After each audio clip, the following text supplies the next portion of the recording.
Welcome to Takeshi's Bench, where you can discuss all things philosophical. In this episode, I would like to introduce some basic rules and terms for the field of Japanese philosophy. It is so basic that everyone is expected to know before talking about anything on Japanese philosophy. But also because it's so basic, it's kind of embarrassing to ask what they mean. You know, it's almost like going to a traditional restaurant that requires some proper seating and a table manner, especially after going to a bunch of franchise restaurants that may or may not serve you food with any proper utensils. Or maybe it's more like facing a pair of chopsticks at a really expensive sushi restaurant. Should I use these, or should I use my hands, or what should I do with these things? Suddenly, we kind of get lost. Anyway, this awkward situation also happens during our conversations when we are talking about things cross-cultural. But don't worry, in fact, most philosophy professors or academic researchers with PhDs in philosophy probably do not know about these things, or simply, many of them still make these mistakes without knowing it. So you should not feel bad about making these mistakes yourself. Actually, you should make more mistakes so that we get to talk about philosophy behind them. No judgment is made on Takeshi's Bench. Also, do you remember the ratio between the number of specialists in the field of European philosophy and the number of experts in the field of world philosophies? I talked about this in the first episode on the classification of academic philosophy a long time ago. If your instructor in philosophy only read European philosophical texts in European languages, then the chance that she or he does not know about these basics of Japanese philosophy is pretty high. Maybe after this episode, you might be able to correct them, or you'll sound impressive in talking about Japanese philosophy in your philosophy classes or in streets. Okay, so two things that I would like to talk about in this episode are on Japanese names and some basic terms that you should know for reading translations or secondary sources on Japanese philosophy. First, this is about the names of contemporary Japanese philosophers. Since I'm a specialist of the Kyoto school and contemporary Japanese philosophy, among other things, let me pick up a few names from them. The most famous one is Nishida Kitaro. He is known not only as the founder of the Kyoto school, but also recognized as the illustrious father of modern Japanese philosophy. You may come across some publications on his ideas because he's the most translated Japanese philosopher in many European languages, including English. Other famous names are Tanabe Hajime, who is the co-founding member and the first critic of Nishida, and then other usual suspects in the same school would be Hatano Seiichi, Miki Kiyoshi, Tosaka Jun, Watsuji Tetsuro, and Nishitani Keiji, among others. Then let's pick up two names, Nishida Kitaro and Tanabe Hajime. When you look at these names, we have to keep in mind that in Japanese, the family name comes first, and then the given name second. So Nishida is his family name, and Kitaro is his given name. In the same way, Tanabe is his family name, and Hajime is his given name. It's becoming less and less common these days, but we still come across with a few book reviews or articles that talk about the ideas of these thinkers, and they refer to these philosophers as Kitaro or Hajime.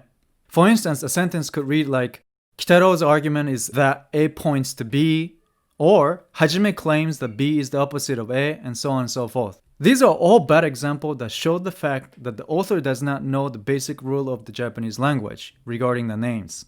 This is almost like saying, according to Immanuel, an aesthetic experience is subjectively universal, or Carl's famous phrase, religion is an opium of masses, has some point here. There are more than one Immanuel in the history of European philosophy, and hopefully a lot of Carls. Also, calling someone with their first name is very intimate and quite informal in many East Asian languages, so you can imagine how strange it sounds for the experts of East Asian and Japanese philosophy to hear someone referring to the founders of the Kyoto school as Kitaro or Hajime. So remember this point, for the names of Japanese philosophers who wrote their works in Japanese, their family names come first and their given names second, and in principle refer to them with their family name. Okay, the second point in this episode is about the basic terminology. I'd like to introduce two terms that often appear in reference to the primary sources on Japanese philosophy. They are Zenshū and Chosakushū.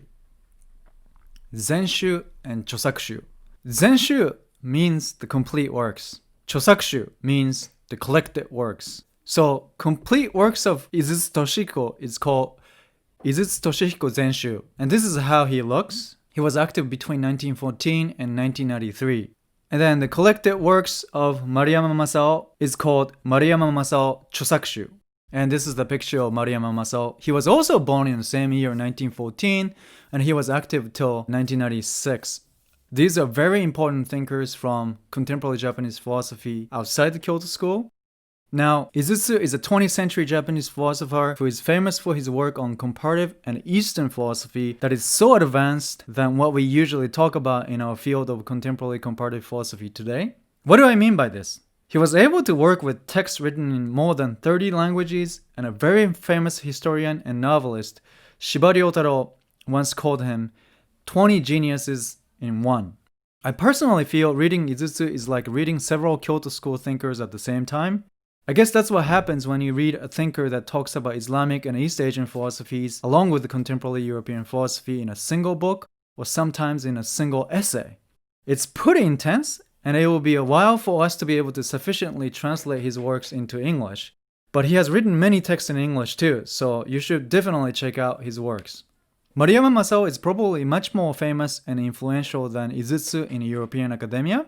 Although I have to say, there are probably more North American scholars that know about Maruyama Masao than European scholars, but that's my educated guess. Anyway, if you study Japanese philosophy or political theory wherever you are in the world, it's very likely that you come across with his works. Maruyama's framework of thinking about Japanese history, politics, and philosophy is always very clear and well organized. But often, what he's saying is so sharp and so schematic that it takes a while for us to realize how brilliant he was or to concretize the scheme that he provides for explaining the intellectual history of Japan. Hopefully, I'll get to talk about these thinkers in the future episodes. But the most important thing here is this. Now you know that Izutsu and Maruyama are the family names, and we are not going to call them Toshihiko or Masao, right? Izutsu Toshihiko Zenshū and Maruyama Masao Chosakushū are often abbreviated as ITZ or MMC. So if you read an article that makes a reference to the complete works of Izutsu, it says something like ITZ 5:235, which means it is referring to the page 235 of the complete works of Izutsu volume 5. And if you watch 200 episodes of this channel, you'll probably know that this volume is about Islamic philosophy. These are something that you would come across when you start reading introductory books on Japanese philosophy. They're so important, and especially when you become curious about the primary sources, you really have to know these terms.